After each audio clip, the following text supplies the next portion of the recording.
आपने फिल्मों में देखा होगा कि एक्टर और एक्ट्रेस एक ही गाने में कई कपड़े बदल लेते हैं। पर आपने कभी ये सोचा है कि इन कपड़ों को शूटिंग के बाद खरीदता कौन है और इन कपड़ों का आखिर होता क्या है? तो चलिए आज इसका जवाब इस वीडियो में हम जानेंगे। फिल्म हीरोइन में करीना कपूर ने 130 ड्रेस पहनकर एक अनोखा रिकॉर्ड बनाया था, तो वहीं एक्शन रिप्ले में ऐश्वर्या राय ने 125 कॉस्ट्यूम पहने थे। फिल्म रामलीला में दीपिका पादुकोण ने 30 किलो का लहंगा पहना था और फिल्म कम्बक इश्क के गाने में करीना कपूर ने एक ब्लैक कलर की ड्रेस पहनी थी, तो उस ड्रेस की कीमत 8 लाख थी।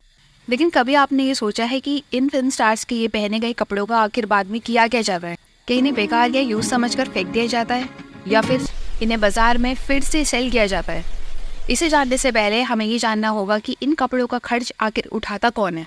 तो इनका खर्च उठाते हैं प्रोड्यूसर या निर्माता वो व्यक्ति होता है जो फिल्म में इन्वेस्ट करता है।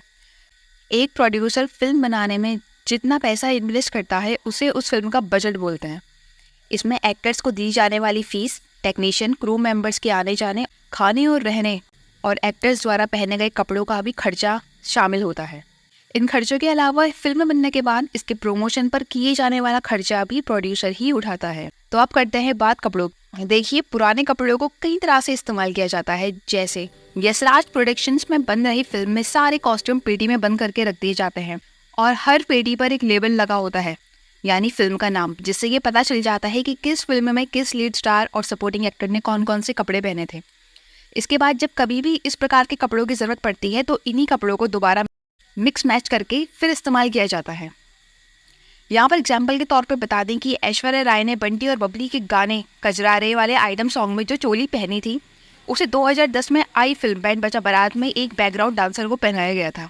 फिर कई बार कपड़ों को चैरिटी के लिए भी नीलाम कर दिया जाता है और इससे प्राप्त रुपयों को सोशल वर्क के लिए इस्तेमाल किया जाता है। सलमान की एक फैन ने उनका तौलिया 1.5 लाख में खरीदा था। इसके अलावा फिल्म देवदास में माधुरी दीक्षित ने जो हरे रंग का लहंगा पहना था वो लहंगा 3 करोड़ में बिका था।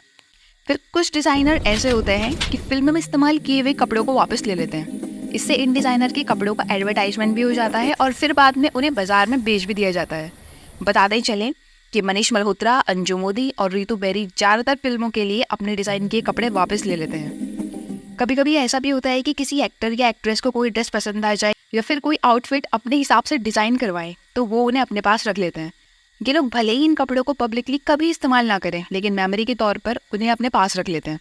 जैसे फिल्म कम्बक इश्क के एक गाने में जो करीना कपूर ने ब्लैक कलर की ड्रेस पहनी थी, फिल्म के प्रोड्यूसर साजिद नाडियावाला ने वो ड्रेस करीना को गिफ्ट कर दी थी। फिर कुछ प्रोड्यूसर सप्लायर्स को कपड़ों का कॉन्ट्रैक्ट दे देते हैं, जिसके बाद वो हर मौके के हिसाब से कपड़े मंगवाते हैं और उन्हें यूज़ करने के बाद उन कपड़ों को वापस भिजवा दिया जाता है, जिससे उन्हें बहुत कम कीमत चुकानी पड़ती है। अब इस आधार पे ये तो बिल्कुल साफ है कि फिल्मों में इस्तेमाल किए जाने वाले कपड़ों को बेकार समझकर फेंका तो बिल्कुल नहीं जाता, बल्कि इनको दूसरी फिल्मों में या फिर चैरिटी के लिए इस्तेमाल किया जाता है। अब उम्मीद है इस वीडियो को देखने के बाद अब आपको ऊपर गए सारे क्वेश्चंस का जवाब मिल गया होगा। पसंद आई तो लाइक करें और चैनल को सब्सक्राइब करें। Thank you.